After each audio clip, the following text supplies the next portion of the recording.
On a very hungover episode of the Sports Mules, we'll discuss the college football playoffs in Monday's championship game.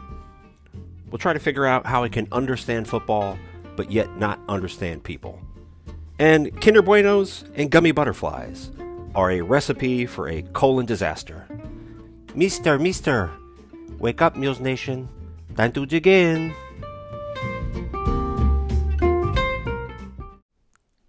Welcome to the Sports Mules. As always, I'm your host, Eric Heiner. I hope everybody had a lovely and safe New Year's Eve into the new year. Welcome to 2024.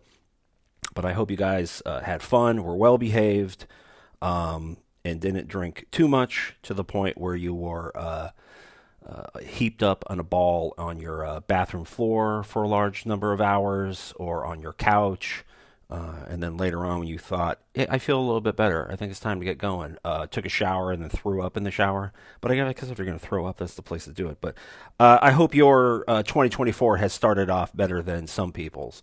I don't want to name any names, but I just hope you had a good time.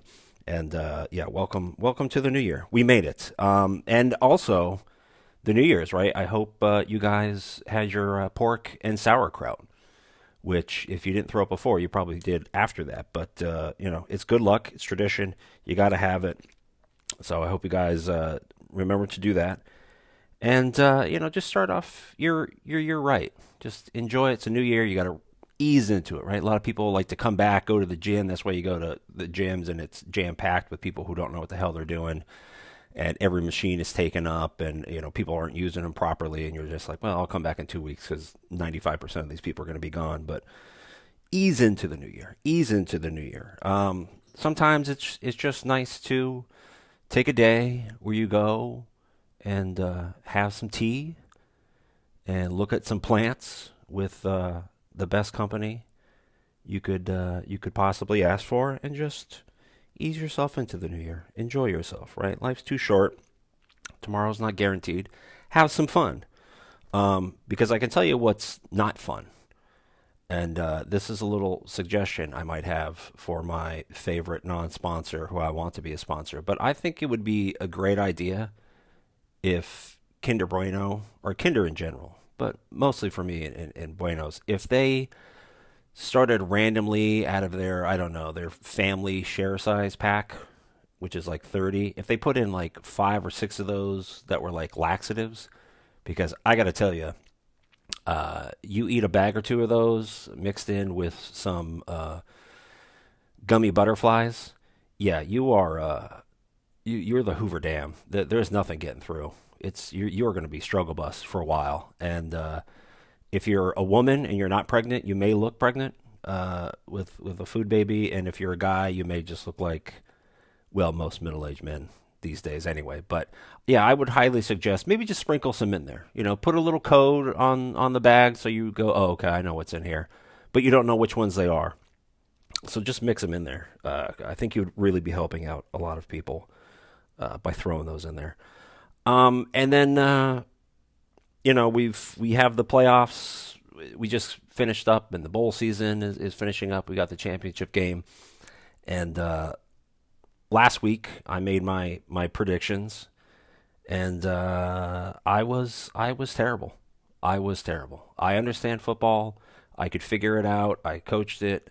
But yeah, I can't pick games. Like, I'm bad at picking these games. Like, I'm at the point now where I'm pretty sure that if I was in a police lineup looking for me, I couldn't pick myself out. Like, I'm terrible at these. I don't know. I can't find him. I don't know who he is, mister. I can't do it. Yeah, I have to. That's one of my resolutions for 2024.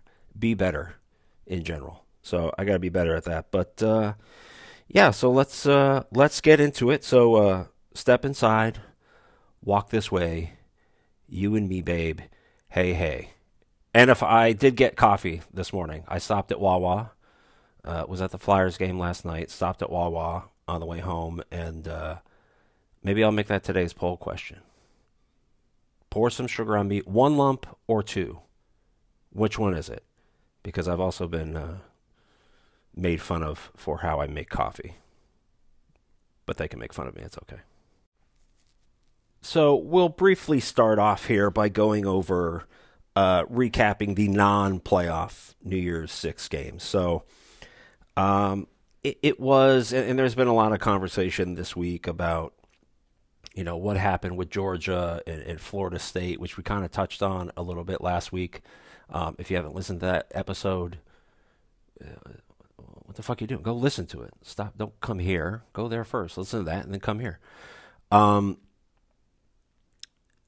about how Florida State, how these guys either opted out because they were kind of thrown a hissy fit that they didn't make the playoffs, and the transfer portal schedule where it is, a lot of these guys transfer, get into the portal before they've even, the bowl season has even started, and then guys opting out because they're getting ready to go to the NFL, and it's just, something needs to be done to fix that. That's one problem college football has in general, and it's unfortunate for this game, and it's unfortunate for those players on Florida State who did decide to stay and did play to go up against that Georgia team, which is another story because it's that game was also a conflict in programs and mindsets, right? You have Florida State didn't get what they wanted, and had people just leave an exodus or not play. And then you had Georgia, which of everybody who didn't make it had the biggest gut wrench, right? The number one team, they lose one game in the SEC championship game, and then they're out of it, right? Their quest for a three-peat is taken away from them by a committee. And of all people who had the most reason to not do anything, it should have been them. But it shows the culture of that program that they said, no, we have to finish what we started. This is who we are. And they came out and they didn't hold back at all, right? They knew what was going on with Florida State too, but they didn't have any mercy on them to say, oh, well, they got their, second and third and fourth stringer guys in. We should take it easy. No, they said, no, this is what we do. This is how we work. And, 63-3, it's an embarrassment for college football. And it's an embarrassment to Florida State and their program and their mindset and how they do things. And I know that sounds harsh, but it is. And if I'm a kid looking at Florida State, if I was fortunate enough to be in that situation, right? If I'm looking at Florida State and Georgia, who do I want to go to? Well, I've clearly seen one culture and how they are and dedicated, and I've seen the other one. I want to go somewhere where somebody's committed. So, the Georgia-Florida State game was just a travesty that happens.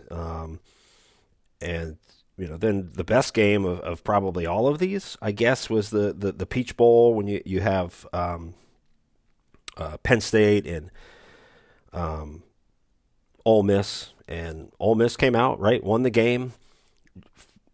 I know Penn State is in transition, right? Their DC had left. Manny Diaz has gone to Duke, and they had somebody filling in, and they're still in the process of getting their OC, which I'm not sure if they got yet. And they did hire their DC, the former head coach at Indiana, is going to be the new DC, but obviously not there yet. So I know they're in a transitional phase, but again, I think this shows Penn State and James Franklin's head coaching ability. That again, right? Nothing. They had time to prepare, and this was the best that they could do.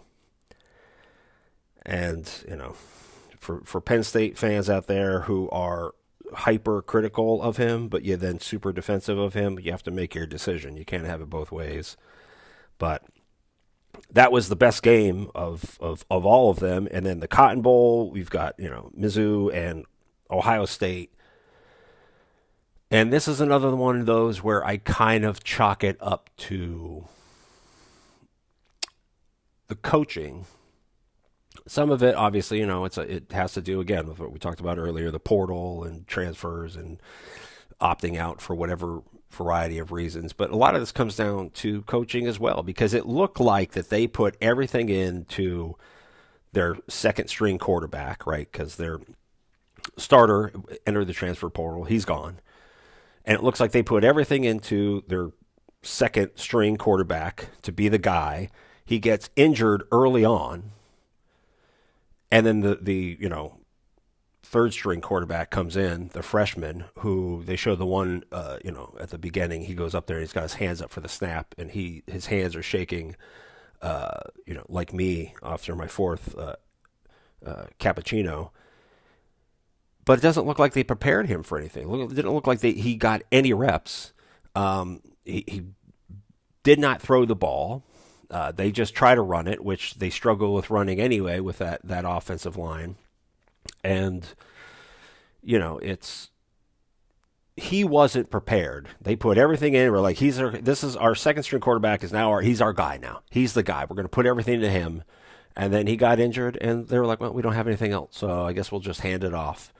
And I can tell you, it doesn't have to be a genius. You don't have to coach for years to figure out that if a team is one-dimensional, it makes your life a lot easier on defense, and you can just do a lot more things to just attack because you're not concerned about anything else. You're like, well, they'll probably throw, obviously, but more times than not, they're not, and you can just kind of unleash,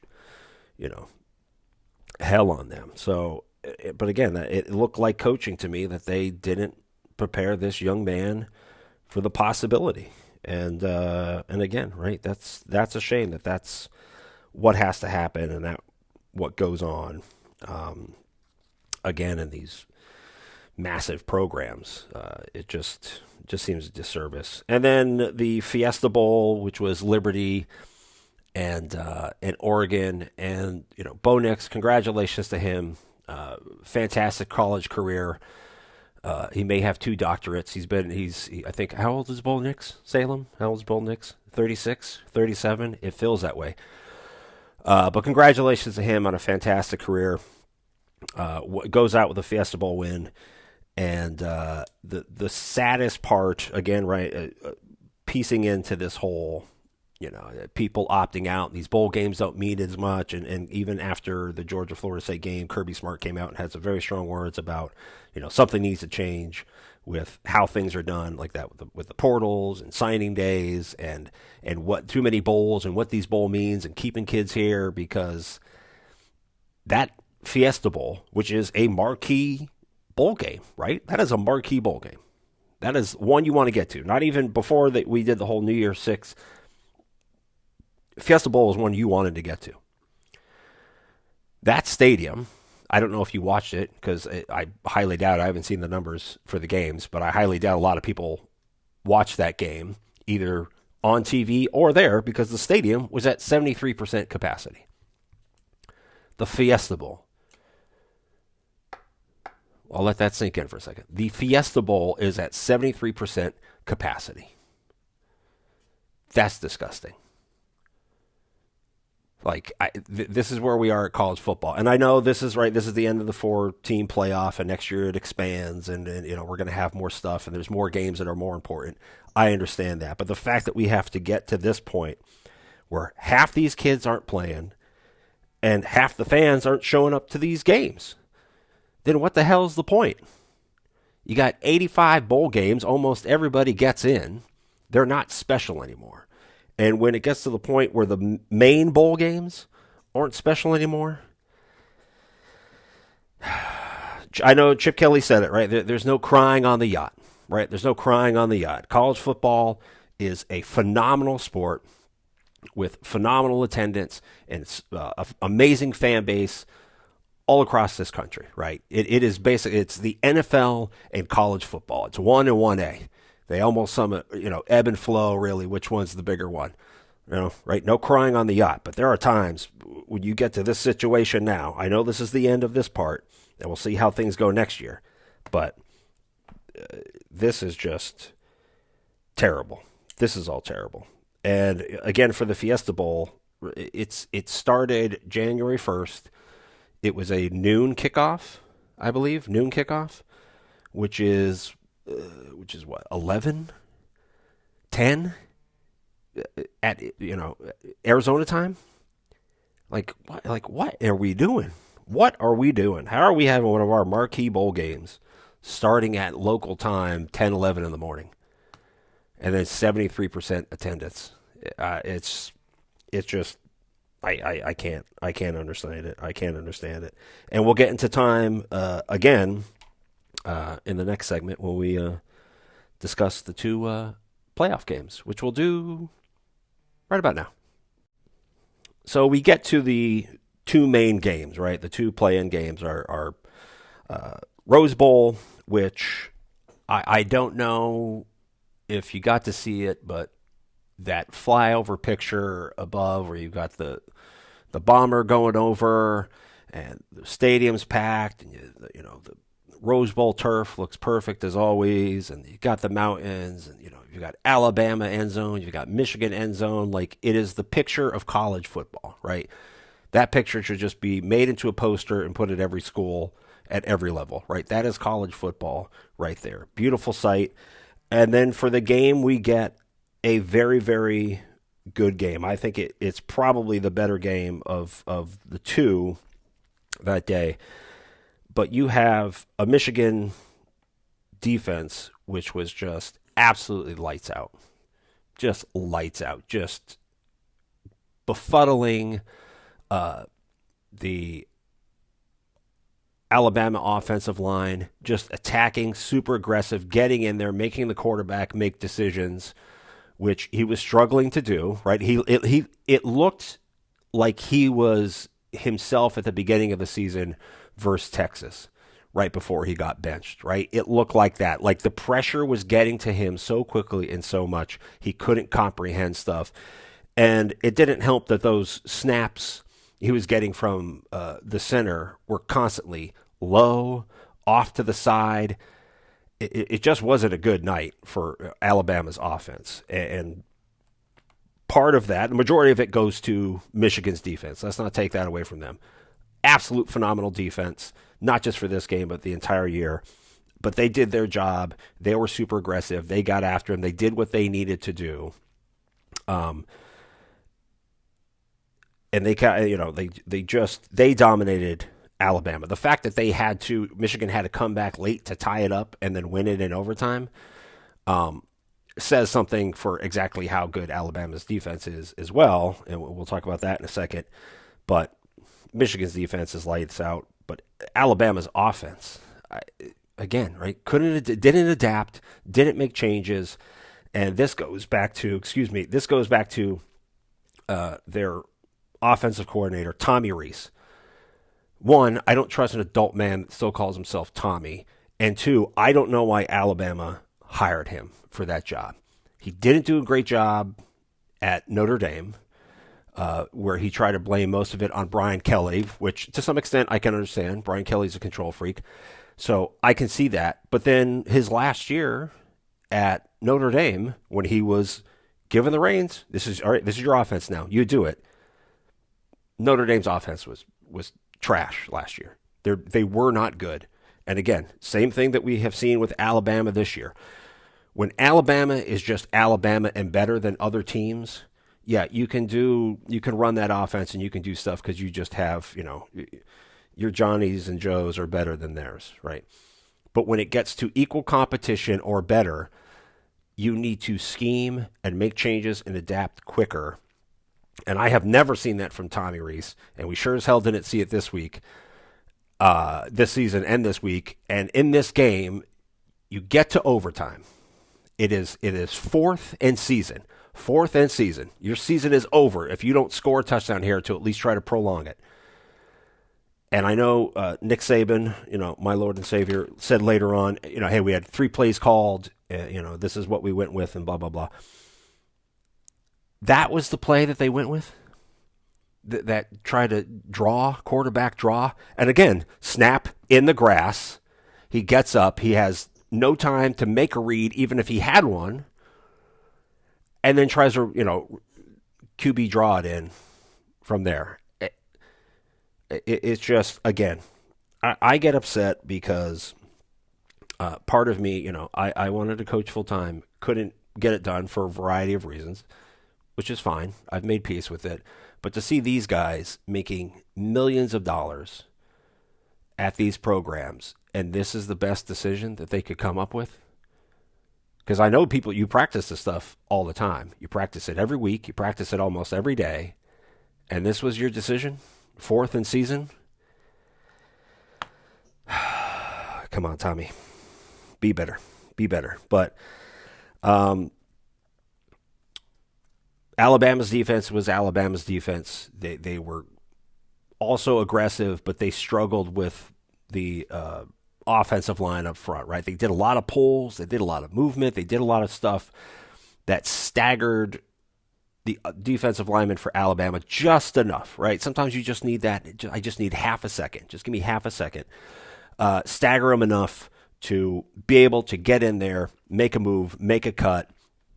And again, right, they still were down, 13-10 at halftime, made the adjustments they had to, held the Michigan offense for the majority of the second half, really. Was able to come back, get the lead, build off it, go from there.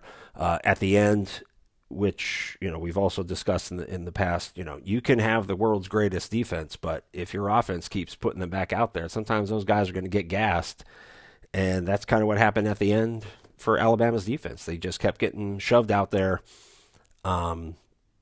Towards the end, Michigan found a way, right? Did their jobs, found a way, got it down the field, scored it in for the tie, get to overtime, score the touchdown to take the lead, and then defense just goes all out, secures them, and then comes out for that fourth down, stops Alabama, wins the game, deservedly so, right? This was a game where I don't really know if anybody lost the game, right? Michigan won it. They came over here. Those moments, right? There's always a couple moments in every game that really dictate it, and Michigan made more of them than Alabama did, and won it, and deserved to be in their spot in the national championship game. So, congratulations to Michigan on that victory. And then our last semifinal game of the night, Texas versus Washington, and when Texas got in, I thought, okay, I can understand them being viewed as deserving to get in. And I know I didn't talk about Alabama, if they were deserving or not to get in. But Texas, I was a little more iffy on. And I didn't really see anything, although everybody gloated and loved up on Texas, especially the last half of the season, and then going and just dominating in the Big 12 championship game. But I never really saw anything from them that said, "Hey, they're the team, right? They are vastly superior to Georgia." At least Alabama had their victory over Georgia. I never saw anything like that. That Texas that made me go, "Wow, they deserve to be in there." But I did somewhat think that they might be the better team overall, right? Better offense, better defense, better special teams. I thought they had the advantage there. And Steve Sarkisian, having been in, national championship games and playoff games in the past, I thought, okay, he knows what to do here as far as, prepping for the week and prepping for the game and schedule and how to keep these guys as normal as possible. Where Washington everything's new to them, right? Everything's fresh to them. And in this instance, it seemed like just having everything, not knowing what you don't know seemed to work in Washington's favor. And they seem to be the more complete team. Washington's offense, their quarterback play and their receivers might be the best in the country, right? Offensive line, solid, very good, not the greatest, but very solid. Running backs, running game, it doesn't seem to be super high on their priority, but they do have very good running backs, super athletic. But it's the quarterback play and the receivers play, which might be the best in the country. And, they came out and they attacked and they were after it. And they got after Texas, and Texas kind of stumbled, and the rest of the game struggled to come back. Never had the lead. Were down substantial amounts at times. So they struggled, they were just fighting to survive most of the game, right? They were making decisions on survival where Washington was making decisions on winning the game. And, Washington came out, their offense was legit. So I'm not 100% sure exactly what happened with Texas, other than just poor decision making and just poor plays when you didn't need it, right? They didn't play poorly the whole night, but it was in moments when you have to step up, right? In any championship situation, whether it's a championship game or the playoffs, whatever it is, there's moments you have to step up and make the play, and they didn't. And that's, it's unfortunate for them, because now they have to live with that. I know what that feels like. But, yeah, I think this was a massively missed opportunity for Texas. So that's something we'll see how they go into the offseason. We'll see how they go into spring ball. We'll see how they go into next year. Are they going to have this hangover from it, or are they going to use it similar to like the 2000 Miami Hurricanes, who should have had a place in the national championship game back when we had BCS? Some computer didn't think they deserved to be there, and then basically the 2001 Miami Hurricanes just went on a assassination tour and just destroyed absolutely anybody in their way because they were pissed off. So we'll see if Texas does that. But again, somewhat similar to the Michigan game in Alabama, Washington deserved to win the game. They were the better team in that game, and we'll discuss here, because we'll cover the national championship game coming up on Monday here in a second. But there are flaws in Washington's defense, and I think that's their Achilles heel for the team. So we'll discuss that in a second here. But again, kudos to Washington. What a phenomenal year! They haven't been stopped yet, right? We are getting two 14-0 teams in the playoffs in the national championship game here. So I mean, we couldn't ask for better. We got 1 and 2, 14-0 teams, but Washington deserved it. Texas had too many missed opportunities that came back to bite them in the end. But yeah, now we're all set. And then there were two. Before we get into the Michigan-Washington National Championship matchup here, I just want to give a quick shout-out. I know they're not listening. They'll never hear this, but I just want to say it because sometimes you just have to say things, right? You got to say what you feel. Don't let things build up. If you guys don't listen to the podcast or watch his show on YouTube, right? Not a sponsor. This is just a free plug. Joel Klatt Show is one of my favorite shows to listen to or watch. Joel Klatt is the color commentator guy, basically for Fox College Football. He works with my favorite announcer, Gus Johnson. I think that they are by far the best matchup. Right, they're the best pair in broadcasting. I don't care. You could put them on bowling. I would watch it. I would listen to Gus Johnson all day, every day for any sport. He's phenomenal. I love him to death. Joel Klatt with him. Those two are perfect together. Put them on anything. I put them. Give me anybody. Give me any matchup that you have for broadcasters. I'll take them. I'll take these two. Every day of the week, 3 times on Sunday. They're the best. But Joel Klatt Show, he has his insights, the stuff he talks about, fantastic. I know it's weird for one show to be plugging another one for no particular reason, but I think the stuff that he talks about is great. Give the show a listen. Give him a watch. He also does stuff for Fox, has his own stuff. His breakdowns are phenomenal, and the way that he approaches stuff is a million times better than I can ever be. But I just had to put those out there. I think they're both great. Give them a listen. You're welcome, guys. By the way, Joel, if you do hear this, send me one of those damn Rose Bowl hats. And then there were two. So we get down to it. Started back in August with week 0. I don't know how you have a week 0. I thought I knew math, but apparently I don't. So we started in week 0 in August, and here we are, right? The first full week of January 2024, coming up here this Monday, the national championship game. Michigan, Washington, number 1, number 2 in the college football playoff rankings. 2 conference champions, two undefeated teams.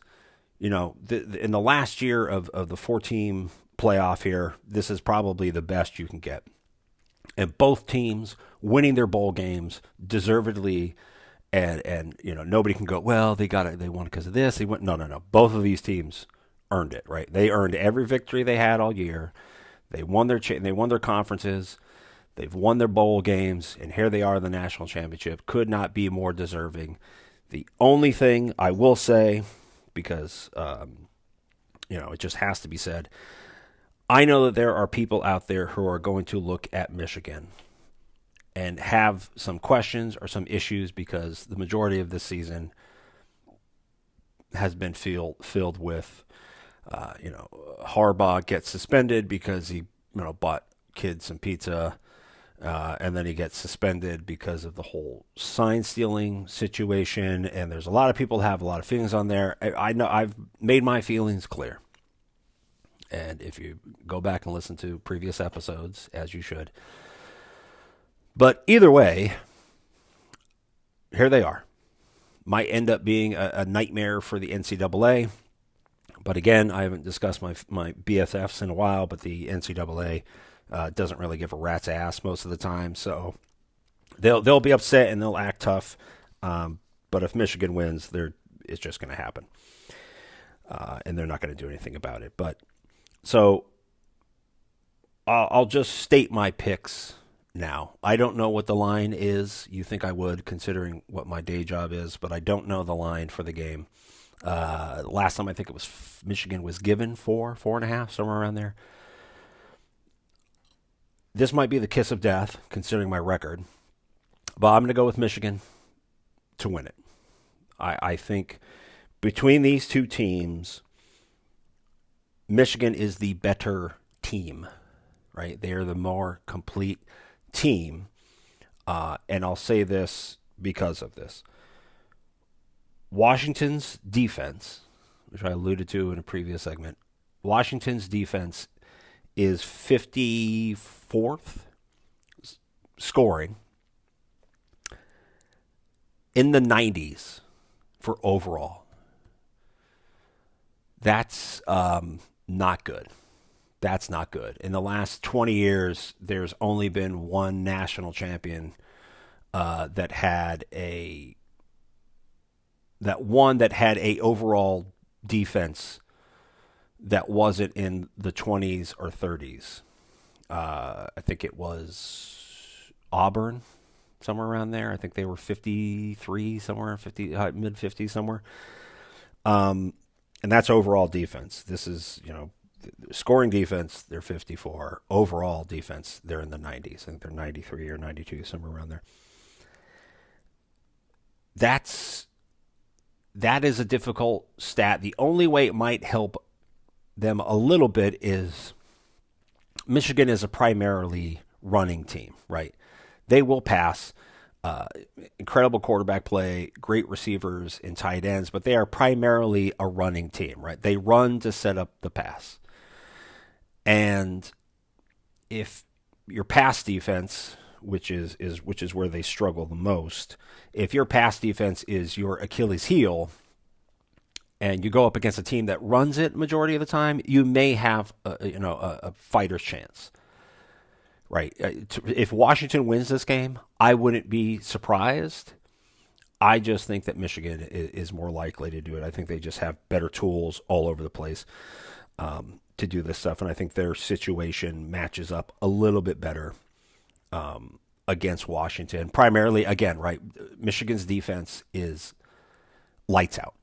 They're up, their front three, front four is some of the best I have seen in quite some time, right? It may not be the last 2 years, Georgia level or some Alabama teams from a few years ago, but it is the best I've seen in a long time. They are stout. They are aggressive. They are quick. They do everything you would want a defensive line to do, right? They can run their stunts. They can use their hands. They can get fast. They can get in tight spaces. They can drive O-lines back. And so if we look at it from an O-line, D-line matchup, Michigan D-line versus Washington O-line has to go to Michigan D-line, right? They get the check. Michigan O-line versus Washington D-line. I have to go with Michigan's offensive line, right? I don't know if the award came out this year, but they were the best offensive line in the nation the last, 2-3 years. They're still one of the best ones. So in the trenches, O-line, D-line, both checks have to go to Michigan to just be better. Quarterback play, go to Penix Jr. for Washington. I think he's just a better quarterback, right? Again, nothing against Michigan, but I think he's just a better athlete with better targets. So like we talked before, right? The quarterback play and the receiver play is probably the best in the country. So for that's a check that has to go to Washington. And then the running back play, right? Washington doesn't really do it. Michigan, that's their thing. That goes to Michigan. That's a kind of an easy one. Phenomenal play there. So what it really then comes down to is linebackers and the secondaries for both teams. And I think with the amount of pressure that Michigan gets from their up front, and even from their linebackers blitzing, and even from, they bring in corners and safeties on blitzes, Michigan's linebackers and secondary, the corners and safeties, are better than Washington's. And by a substantial margin, right? Not vastly superior, but by a good margin. And again, the secondary is the issue that most hurts Washington. And if they switch it up, which you would think they would in the championship game, right? You can't come out with just full tendencies. This is when you have to put in a few different wrinkles to get ready for this week. If that run game for Michigan really starts going off, and then they're getting time, and they can get crossers, or they can send guys deep, or they can do levels, and they can start pressing that secondary and push them even deeper, it might be a very long night for Washington. And like I said, if Washington wins, right, I wouldn't be super surprised, but I just think overall Michigan is the better team in the trenches, offensively, defensively, better running game and controlling the clock, which is what they want to do. Because if you're Washington, you want to control the clock, right? You want more opportunities with the ball to let your offense go do what it needs to do. Because if Michigan gets it and they're just running it down, they have a good chance to score almost every time, right? Obviously, they're not going to, but they have that ability. And if they're just running that clock down and they're getting a touchdown here, or they're getting a field goal here, or they're getting another touchdown here, if Washington goes down 20-7, 20-10 going into the half, it may be a very long second half for them. But so my pick is Michigan to win it all. First time since 1997. The last of the old, that was before BCS. That was when you still had people voting on who should be in. So only fitting that the last of the Final Four before we go to the 12-team playoffs should be a person who got voted in the last time. So Michigan's my pick to win. Let me know what you guys think. I'll put that in. Maybe that'll be the secondary one, right? One lump or two, and Michigan or Washington. Hail to the victors. We shall see. Well, that's it for today's show. I hope you guys enjoyed it and thought that it was informative, and have some feedback on me on exactly how to unclog my intestines from all these Kinder Buenos, which, by the way, having said all that stuff, if you think I'm stopping eating them, you're wrong. I'm still doing it. I'm just saying a little assistance would be great. But thank you guys so much for listening. I really do appreciate it. Feel free to, like, subscribe, listen on Spotify, Apple Podcasts. But if you're already listening to this, you probably found it anyway. But anyway, tell a friend, right? tell a friend, let everybody know, let them have a listen, let them dislike this show as much as most people do. But yeah, and enjoy your weekend, depending where you live. If you're getting snow like we're supposed to, where I'm at, be careful, be safe out there. If you're going skiing, have fun, but dress warm. And yeah, just enjoy your weekend. Monday, National Championship. We'll cover it next week. We'll recap the game, and you know, we'll see exactly how good my pick was. My picks last week were, whew, boy. Wow. But anywho, so I'm going to go finish my coffee and my breakfast burrito, which almost killed me this morning before I started doing this. So, yeah, if I make an episode next week, excuse me, if I make an episode next week, I didn't die. See, thinking of it, I'm already choking. So enjoy your weekend. Have fun. Be safe. Until next time, dig in. Go Mules.